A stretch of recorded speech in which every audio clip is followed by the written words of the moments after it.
요한복음 9장 24절부터 41절까지 교독하고 마지막 절은 같이 읽겠습니다. 이에 그들이 맹인이었던 사람을 두 번째 불러 이르되 너는 하나님께 영광을 돌리라. 우리는 이 사람이 죄인인 줄 아노라.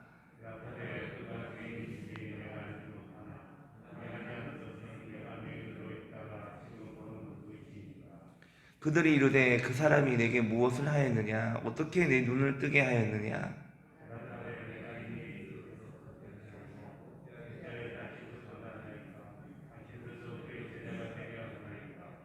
그들이 욕하여 이르되 너는 그의 제자이나 우리는 모세의 제자라.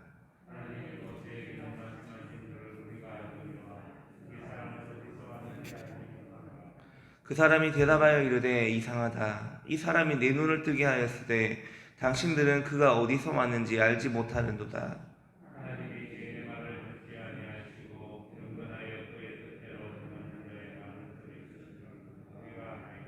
창세 이후로 맹인으로 난 자의 눈을 뜨게 하였다 함을 듣지 못하였으니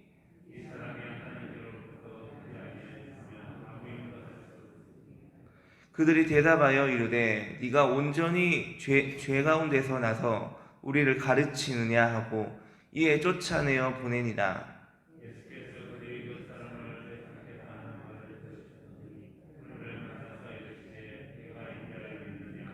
대답하여 이르되 주여 그가 누구시오니까 내가 믿고자 하나이다.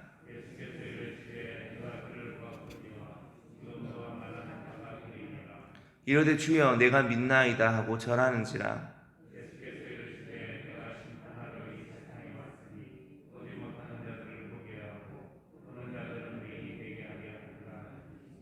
바리새인 중에 예수와 함께 있던 자들이 이 말씀을 듣고 이르되 우리도 맹인인가?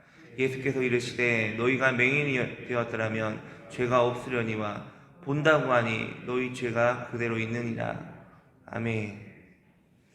오늘 본문을 보면은 하나님의 시간과 또 우리의 시간이 다른 것처럼 보일 때가 종종 있다는 것을 우리가 알 수 있습니다.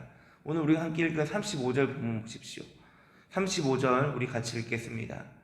예수께서 그들이 그 사람을 쫓아냈다 하는 말을 들으셨더니 그를 만나사 이르되 네가 인자를 믿느냐. 아멘. 자, 오늘 이 맹인이었던 사람이 쫓겨났다는 말을 들으신 후에 예수님이 이 사람을 만나러 오셨습니다. 자, 우리는 이렇게 생각할 수 있습니다. 아니 왜 신문당할 때는 가만히 계시다가 쫓겨나서야 만나러 오셨을까? 미리 좀 지켜주시면 안 되나? 충분히 오늘 이 본문을 보고 그런 생각을 해볼 수 있습니다. 또 우리가 세상을 살다 보면 때로는 주님이 내가 어려움을 당하고 있는데도 불구하고 아무리 기도해도 들어주지 않으시다가 이제 좀 괜찮아진다 싶으면 하나님이 역사하시는 그런 것들을 우리가 경험할 수 있습니다. 또 아니면은 한참 뒤에 역사하시는, 우리가 신앙생활을 하다 보면 이런 일들을 겪을 때가 있습니다. 오늘 본문이 맹인을 치유한 스토리인데 우리가 교회에서 치유 사역을 할 때도 참으로 이런 경우가 많은 것 같습니다. 주님이 치유해 주셔야 되는데 우리는 믿음으로 선포했기 때문에 주님이 치유하시는 게 맞는 것 같은데 치유를 안 해주시고 아니면 병이 더 중하게 되는 그런 케이스들도 종종 발견할 때 참 인간적으로 주님 너무하신 것 아닌가, 아니면 또는 진짜 치유가 있는가, 이런 의심이 찾아올 때가 있습니다. 분명히 성경에서는 믿는 자에게는 이런 표적이 따른다고 했는데 우리가 막상 기도하고 치유로 선포할 때 그런 일들이 일어나지 않을 때 우리의 믿음이 부족한 것인가, 아니면 주님이 좀 부족하시게 역사하시는 것은 아닌가 하는 이런 인간적인 생각이 들 때가 종종 있다는 것입니다. 오늘 본문도 보면 쫓겨나기 전에 예수님이 오셨으면 얼마나 좋았을까 하는 생각을 당연히 해보게 됩니다. 그러나 예수님이 3절에 말씀하신 그에게서 나타내신다고 하셨던 하나님이 하시는 일은 그를 치유하고 지켜주는 것 그 이상의 의미를 가진 일이었습니다. 예수님은 물으십니다. 35절 끝에서 네가 인자를 믿느냐? 지금 이 맹인이었던 사람은 사물의 이름조차 다 모르는 상태입니다. 지금 눈을 뜨고 보는 모든 것이 다 생경한 것들입니다. 하늘과 구름과 꽃과 나무, 전부 처음 보는 것들입니다. 귀로 듣기만 했던 것들이지 지금 처음 보는 것들입니다. 그리고 현재 상황이 쫓겨난 상황이고 믿을 수 있는 사람도 없고 생계도 막막한 상황입니다. 그런데 예수님은 너 앞으로 뭐 먹고 살래? 이렇게 말씀하지 않고 뭐라고 하십니까? 인자를 믿느냐? 라고 물으셨습니다. 우리의 형편과 상황은 중요합니다. 그러나 예수님이 의도하시는 바가 무엇이냐면 형편이 좋다고 해서 예수님을 다 믿는 것은 아니라는 것을 말씀해주고 싶으신 것입니다.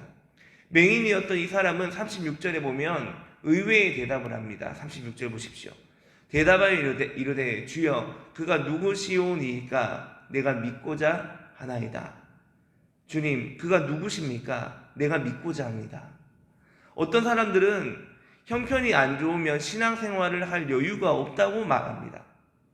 그러나 사실은 기준이 바뀌지 않아서 그렇게 생각하는 것입니다. 오늘 이 사람은 믿음의 눈을 떴습니다. 오히려 지금까지 자기 눈으로 세상을 보지 않았기 때문에 예수님이 열어주신 눈으로만 보고 있습니다. 그래서 이 사람에게는 앞으로 먹고 살 일보다 더 중요한 것은 믿음이었습니다. 예수님이 누구신지를 믿는 믿음이 더 중요한 것이었습니다. 예수님은 37절에 보면 예수께서 이르시되 네가 그를 보았거니와 지금 너와 말하는 자가 그이니라 라고 말씀하시자 곧바로 눈을 뜬 맹인은 38절에 이르되 주여 내가 믿나이다 하고 절하는지라. 주여 내가 믿습니다 라고 고백했습니다. 믿을 수밖에 없습니다.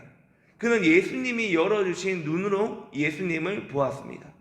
이전에 앞을 보지 못할 때 귀로만 듣고 만났던 예수님을 이제 눈으로 보고 있습니다. 예수님이 우리 인생 가운데 하시는 일도 이와 같습니다. 우리가 육신의 눈으로 예수님을 보려고 하면 예수님을 볼 수 없습니다. 그러나 말씀을 듣고 믿음의 눈을 열면 하나님 나라를 보고 예수님을 보게 되는 것입니다. 믿음으로 사는 사람들은 환경의 지배를 받지 않고 오히려 상황과 문제를 다스리는 사람이라는 것입니다. 그리고 이어서 예수님은 심판하러 이 세상에 왔다고 말씀하십니다.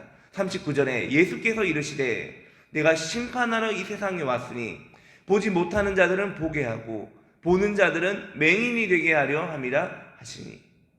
보지 못하는 자들은 보게 하고 보는 자들은 맹인이 되게 한다고 합니다. 아들을 믿는 사람은 심판을 받지 않습니다. 그러나 믿지 않는 사람은 요한복음 3장 18절에 보면 그를 믿는 자는 심판을 받지 아니하는 것이요 믿지 아니하는 자는 하나님의 독생자의 이름을 믿지 아니하므로 벌써 심판을 받은 것입니다. 믿지 않음으로써 이미 심판을 받았습니다. 말씀을 믿고 눈이 열린 사람들은 예수님을 믿고 영생을 얻습니다. 세상의 형편이 그들을 지배할 수 없습니다. 그러나 예수님을 믿지 않는 사람들, 눈이 닫혀 있는 사람들은 똑똑한 것 같지만 평생 죄악에 매여 살아갑니다. 이것이 이미 시작된 구원과 심판입니다. 바리새인들은 또 발끈하며 자기들이 맹인이냐고 묻습니다. 40절 41절에 보면 바리새인 중에 예수와 함께 있던 자들이 이 말씀을 듣고 이르되 우리도 맹인인가? 예수께서 이르시되 너희가 맹인이 되었더라면 죄가 없으려니와 본다고 하니 너희 죄가 그대로 있느니라. 예수님은 한술 더 떠서 너희가 진짜 맹인이었다면 오히려 죄가 없을 것을 본다고 하니까 죄가 그대로 있다고 합니다. 아무것도 대책이 없었고 여전히 무능력하지만 예수님을 경배했던 실로암 맹인은 구원을 얻습니다. 그러나 스스로 볼 수 있고 스스로 생각할 수 있고 스스로 구원할 수 있고 그래서 남을 심판할 수도 있다고 생각했던 바리새인들은 오히려 죄인으로 정죄를 받습니다. 말씀을 맺겠습니다. 고린도전서 1장 27절에 보면 그러나 하나님께서 세상에 미련한 것들을 택하사 지혜 있는 자들을 부끄럽게 하려 하시고 세상에 약한 것들을 택하사 강한 것들을 부끄럽게 하려 하시며, 여러분, 하나님이 세상에 미련한 것들을 택하사 지혜 있는 자들을 부끄럽게 하려 하신다는 말씀은 영적 지식과 세상 지식의 차이를 보여주는 겁니다. 성도는 세상에 대해서는 좀 모자르고 어리석어도 천국에 대해서는 유식하고 지혜로워서 하나님의 풍성한 은혜를 누려야 합니다. 저와 여러분 모두가 세상에서는 좀 모자르고 어리석어도 천국에서는 지혜로운 자가 되어 하나님의 풍성한 은혜를 누릴 수 있기를 축원합니다. 함께 기도하겠습니다. 하나님 감사합니다. 하나님, 우리를 먼저 택하셔서 우둔한 우리를 지혜롭게 하시고 보지 못했던 우리의 눈을 열어주셔서 감사드립니다. 구원의 선물이 우리에게 주어짐으로 말미암아 구원이 우리에게 복이 되었습니다. 하늘의 유업을 이어받은 하늘의 것을 추구하는 믿음의 유업이 우리에게 복이 되었습니다. 먼저 된 자로서 우리의 유업을 우리의 자녀들에게도 동일하게 물려주기를 원합니다. 아브라함과 이삭과 야곱처럼 우리의 믿음이 자녀와 손자에게까지 흘러들어가는 믿음의 가문들이 각 가정 가운데 일어나게 하여 주시옵소서. 각 가정에서 가정 예배가 회복되게 하시고 부모의 신앙의 유산이 자녀와 손자들에게 그리고 그 자손들에게 그리하여 천대의 복을 누리는 믿음의 명문 가정들이 우리 새날교회 가정들 가운데 일어나게 하여 주시옵소서. 감사드립니다. 예수님 이름으로 기도드립니다. 아멘. 하늘에 계신 우리 아버지의 이름을 거룩하게 하시며 아버지의 나라가 오게 하시며 아버지의 뜻이 하늘에서와 같이 땅에서도 이루어지게 하소서. 오늘 우리에게 일용할 양식을 주시고 우리가 우리에게 잘못한 사람을 용서하여 준 것 같이 우리 죄를 용서하여 주시고 우리를 시험에 빠지지 않게 하시고 악에서 구하소서. 나라와 권능과 영광이 영원히 아버지의 것입니다. 아멘. 오늘은 부산국제기도회지 나라와 코로나 북한을 위해 기도하겠습니다.